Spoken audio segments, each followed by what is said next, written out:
Patriots, welcome back to the Progressive Playbook. I am your humble dealer, continuing our journey in the Knowledge Core. Thus far, it doesn't seem like the Knowledge Core is all that broken. As a country, we are making progress in our pre-K and in our K-12 systems. I'd say the greatest pain point of this core is right here in higher education. In our society, we place a lot of expectation on people to go to college, so there is a high demand for college, and when there's a high demand for a limited supply, colleges get to charge more money. The average annual college tuition is 23 times higher than it was in 1963, vastly outpacing the rate of inflation. While normal inflation is around 2 to 3%, four-year college tuition is going up by 12% every year. A big reason for this is a rapid expansion of non-faculty administrators. While some of these positions are legitimate, like providing mental health services and connecting students to career opportunities, there are a lot of others where it's not clear why their job is necessary. Their job is to create more admin work, to hire more staff, and justify their position.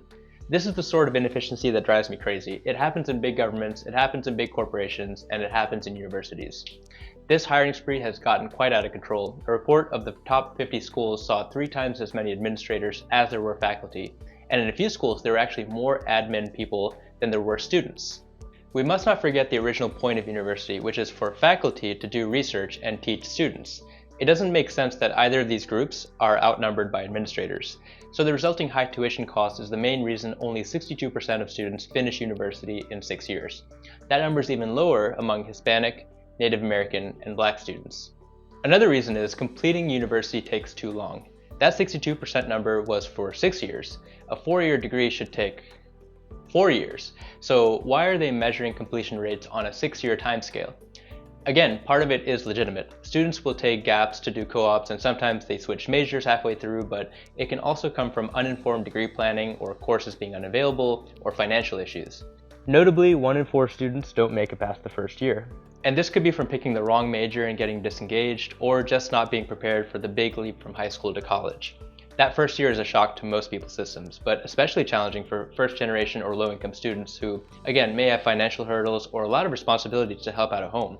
And whether students get their degree or not, many students take out student loans to go to college, and then they spend the next several decades working, in part, to pay off that student loan debt, which is currently sitting at a total of $1.74 trillion across 43 million Americans, or 13% of the population.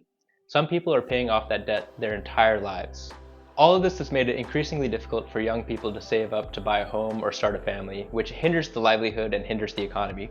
Bernie Sanders' College for All Act proposes a solution to this problem to make all 4-year public universities free for any student who comes from a family earning less than $250,000 a year, so that's like 90% of students.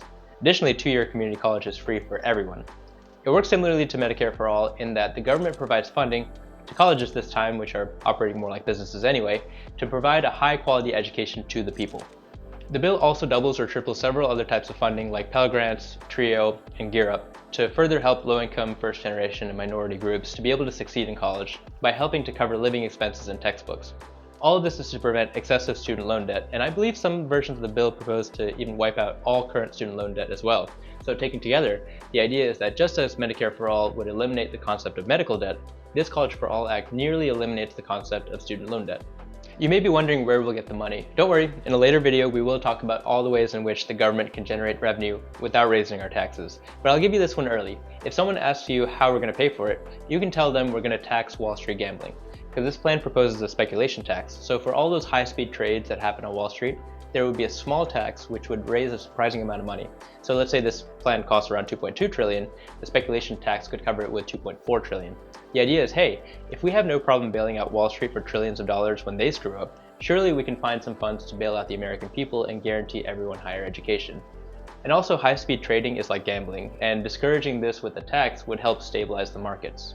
This plan is a partnership with states, so the federal government initially covers 100%, and then across a 5-year period they slowly transition to 80%, with states covering the remaining 20%. So long as the schools meet certain criteria, the big one being they have to reel in the out-of-control tuition by keeping the administrator spending low. In addition, they can't use that money for non-academic splurges like a new football stadium. Side note, but what you're seeing on screen is actually a high school stadium. All of this sounds quite comprehensive at tackling the challenge, which is why you might be surprised to know I rate the College for All Act 3 stars. 3 stars because I do think implementing it would be a net benefit for society, and I would likely support a politician who is willing to fight for it. but I also think it doesn't address some of the underlying issues surrounding higher education. One thing is in the name. It's called the College for All Act, so the implication is that college is the natural next step after secondary school. To the point where people will argue that just as we fund K through 12, it would now be K through 16. So including a year of pre-K, that's 18 years of formal education. Is that really necessary? Because I think the goals of the two are different. I think K through 12 ought to be a time when students learn the necessary skills and basic building blocks they need for the real world. Is K through 12 really not enough time to do that? Because remember, Finland has much less schooling for better outcomes.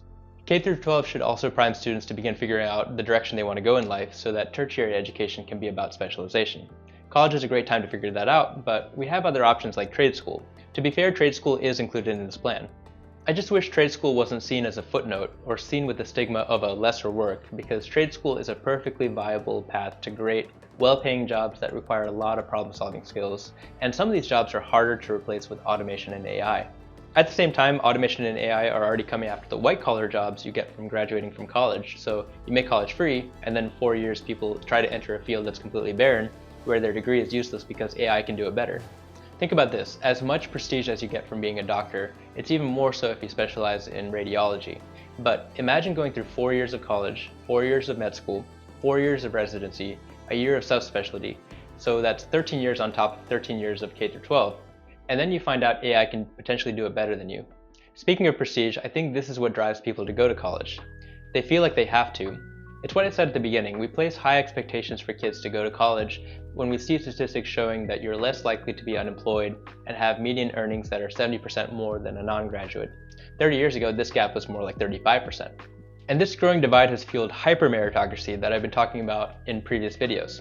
As Michael Sandel writes in his book Tyranny of Merit, it's becoming increasingly more valuable and competitive to get into college just to get that credential, that degree in hand. And not just any college, a prestigious college, to the point where Aunt Becky from Full House went to jail for trying to bribe her kid's pathway into USC.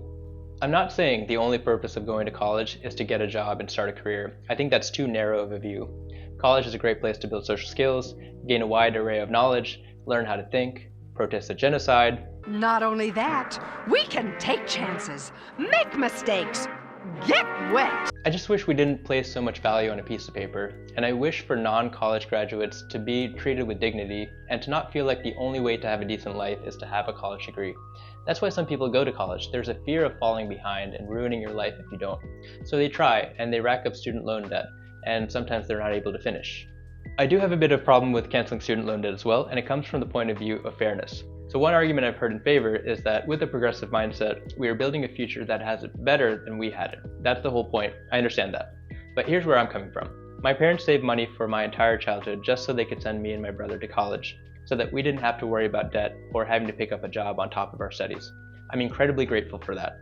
There are plenty of people who pay off their college entirely, so imagine a bunch of people do that, and then a few months later, we pass a bill that eliminates student loan debt for everyone else who waited. Doesn't seem very fair to me.